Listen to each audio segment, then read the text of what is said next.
Alright, we got an official reported trade price for two heavily favored Laker trade targets. Those two being Walker Kessler, the guy that Laker fans never quit talking about and the guy they wanted for literally about a year now at this point, and then for Wiggins, a newer Lakers trade target but definitely a pretty good one in my opinion. And we got the reports from pretty reliable sources, one of which being literally Shams Charania, him confirming the price for Walker Kessler, and then for Wiggins, coming from a legitimate Miami Heat reporter, that being Barry Jackson of the Miami Herald. So I think we definitely can trust them and do have the ability to gain some pretty good insight with these reports. So we'll talk about them, what the price of them is, and if the Lakers can actually get both of them, and if that might be their plan going forward. But before we get too far into it, I genuinely would appreciate it if you took a brief moment to drop a like, subscribe to the channel if you have not already, and hit that notification bell to never miss out when I upload a video. And big shout out to you guys that already do that, and without me having to mention it, I genuinely do appreciate it. But now getting back to our topic, and starting with Walker Kessler, according to Shams Charania, the trade price for him will be quote unquote multiple first round draft picks. And well, we kind of already knew it, but now it's officially confirmed. You know, every time Rob Pelinka calls up and talks to Danny Ainge, the guy is asking for a pretty hefty trade price, including not only Dalton Knecht, which I think is pretty much confirmed at this point, but then their only tradable first round draft pick, their final tradable first round draft pick in 2031, and then to make up for the second first round pick that they don't have to offer, likely 2 or 3 first round draft pick swaps, and or removing their protection on their 2027 draft pick they already owe the Utah Jazz. So in my opinion, that's what it would take to get him, demanding the 2 first round draft picks, and again something the Lakers currently don't have to offer.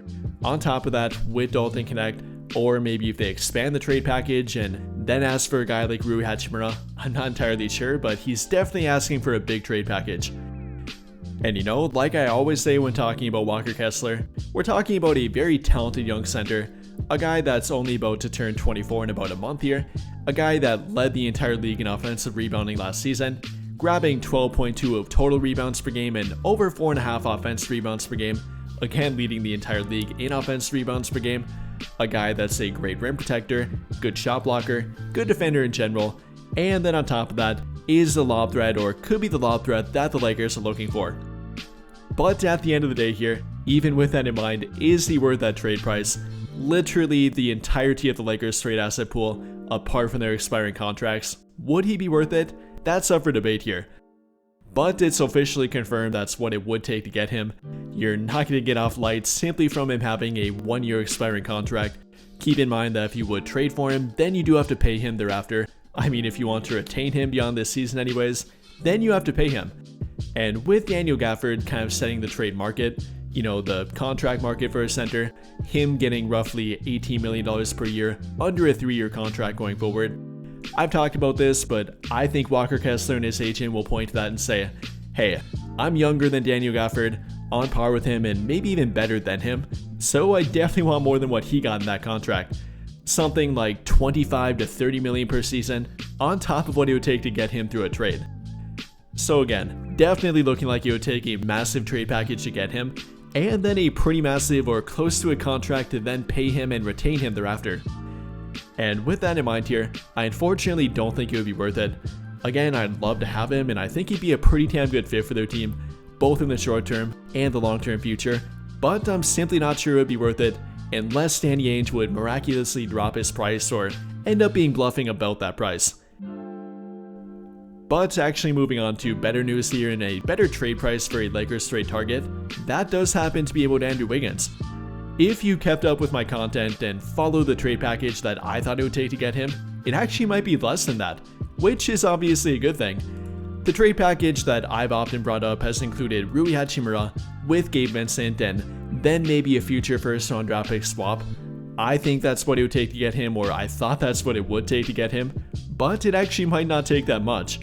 According to Barry Jackson of the Miami Herald, they're simply looking for expiring contracts for him, meaning that we might be able to offer something like Gabe Vincent, Maxi Kleber, no Rui Hachimura, then simply Shake Milton and that future first round draft pick swap and potentially be able to get Wiggins. And well, that would be an absolutely no-brainer kind of trade in my opinion. Yes, you're giving up the Lakers' entirety of their expiring contracts apart from Rui Hachimura here, which would leave them unable to make a pretty big trade after this one, but I really don't think they need it. Between getting Andrew Wiggins, then making a signing of a center in the open market, or potentially making a trade for Walker Kessler, as they could potentially do both here, if Danny Ainge again would actually take their trade package, I think that would be enough for them.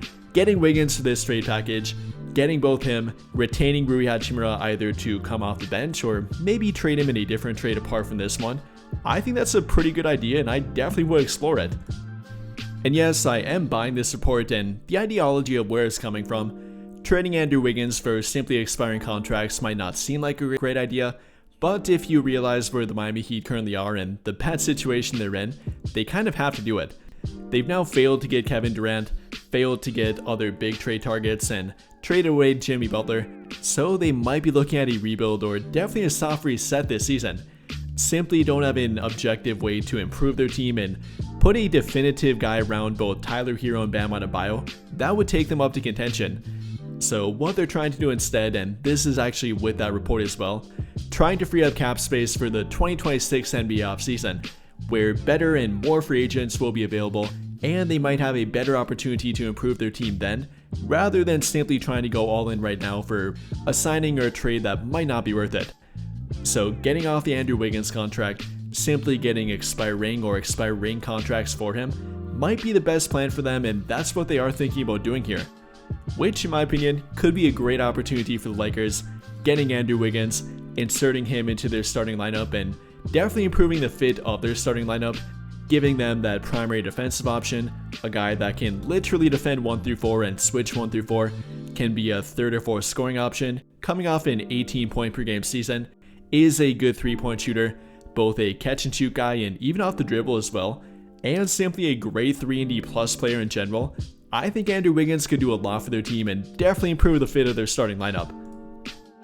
So with that in mind here, if I'm Rob Pelinka, I'm not wasting any time. I'm calling up the Miami Heat, calling up Pat Riley and confirming if that report's true or not, if they trade him for expiring contracts, if it would be enough to simply trade them Gabe Vincent, who they obviously have a good history with, Maxi Kleber, Shake Milton, and then maybe a future first round draft pick swap or maybe 2 at the absolute most here. I'd definitely call him about that and confirm if that's the trade price for Andrew Wiggins, which I'd obviously make that trade. But with all of that being said, what do you guys think? How do you feel about the reported trade price for both Walker Kessler and Andrew Wiggins? And would you take it if that does in fact turn out to be true, either for Kessler and or Wiggins? Let me know your thoughts in the comments down below. But I think that'll pretty much do it for this one. And if you enjoyed the video, then I'll greatly appreciate it if you drop a like, subscribe to the channel if you have not already, and hit that notification bell to never miss out when I upload a video. But as always, thank you for watching and have a great day or night.